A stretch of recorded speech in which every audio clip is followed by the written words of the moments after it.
Sampel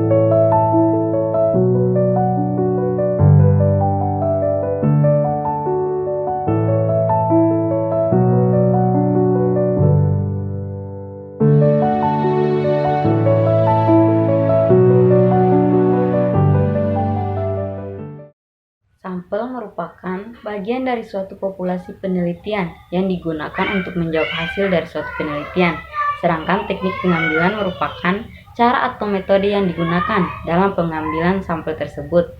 Sampel dapat diartikan sebagai bagian dari jumlah dan karakteristik yang dimiliki oleh suatu populasi, sementara teknik pengambilan sampel atau teknik sampling disebutkan oleh Supardi 1993 sebagai suatu cara atau teknik yang digunakan dalam menentukan sampel penelitian. Dalam teknik pengambilan sampel, terdapat beberapa tahapan umum, yaitu pertama, mendefinisikan populasi yang akan diamati. Kedua, menentukan kerangka sampel dan kumpulan semua peristiwa yang dapat terjadi.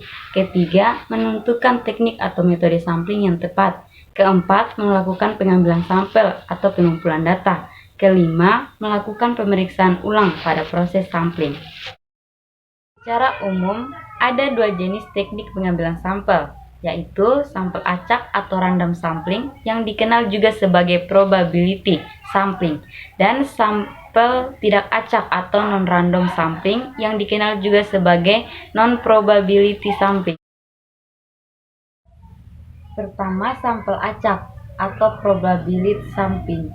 Probability sampling merupakan jenis dalam teknik pengambilan sampel yang melakukan pengambilan sampelnya dengan random atau acak. Metode ini memberikan seluruh anggota populasi kemungkinan atau probability atau kesempatan yang sama untuk menjadi sampel terpilih.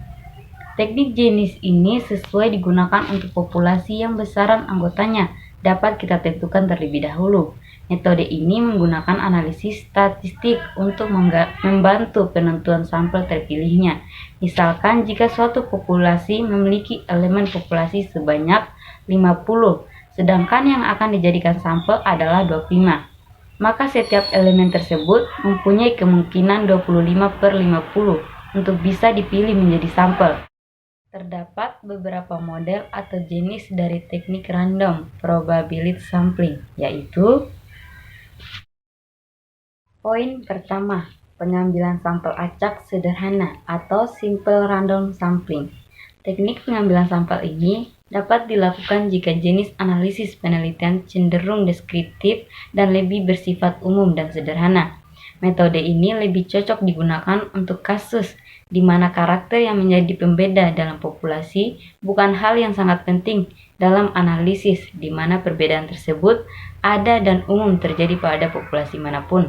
Contoh kasus, misalnya dalam suatu populasi terdapat pria dan wanita, atau ada yang kaya dan yang miskin, dan manajer dan bukan manajer, dan perbedaan-perbedaan lainnya. Selama perbedaan tersebut bukan merupakan sesuatu yang penting dan mempunyai pengaruh yang signifikan terhadap hasil penelitian, maka peneliti boleh mengambil sampel secara acak atau sederhana.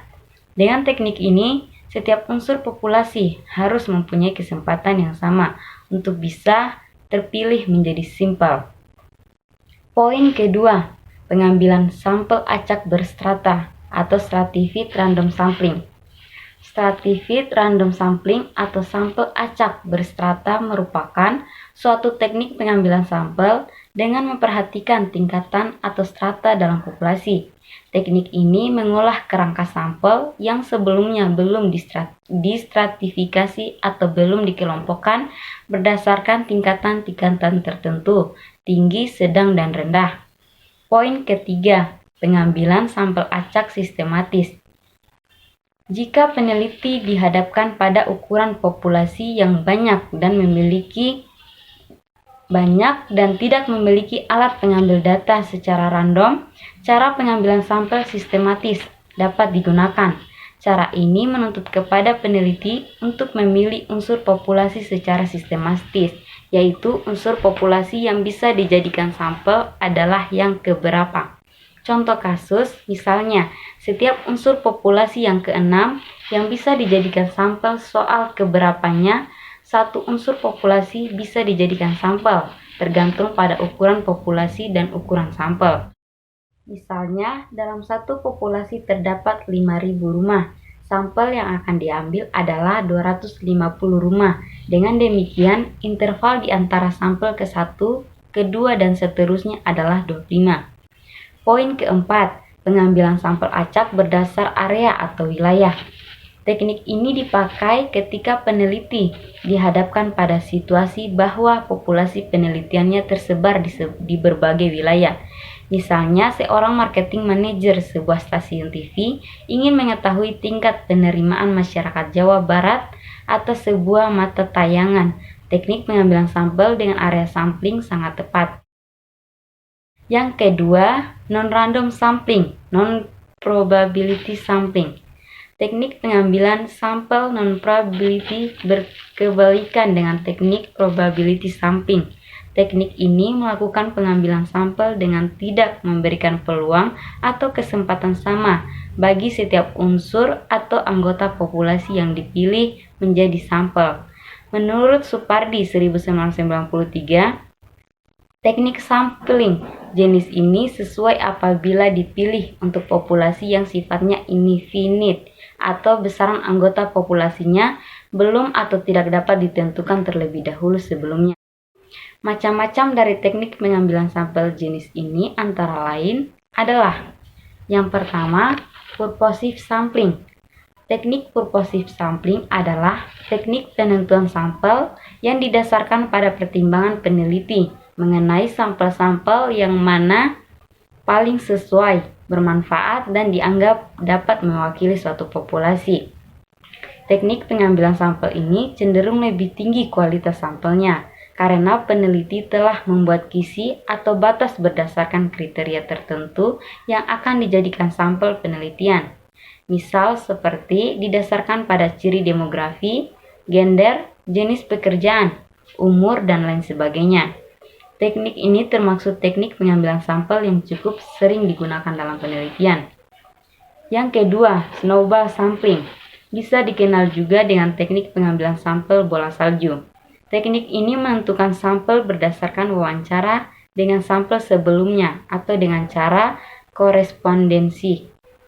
Melakukan pengambilan sampel dengan teknik ini artinya kita bisa meminta informasi dari sampel pertama untuk mendapatkan sampel berikutnya. Demikian secara terus-menerus hingga akhirnya seluruh kebutuhan sampel peneliti dapat terpenuhi. Teknik pengambilan sampel dengan metode bola salju ini sangat cocok untuk penelitian mengenai hal-hal yang sifatnya cukup sensitif dan membutuhkan privasi tingkat tinggi dari respondennya. Misal penelitian tentang penyintas kekerasan seksual, penderita HIV, kelompok waria, serta kelompok-kelompok khusus lainnya. Yang ketiga, accidental sampling. Sesuai dengan namanya, teknik pengambilan sampel jenis ini menentukan sampel secara tidak sengaja.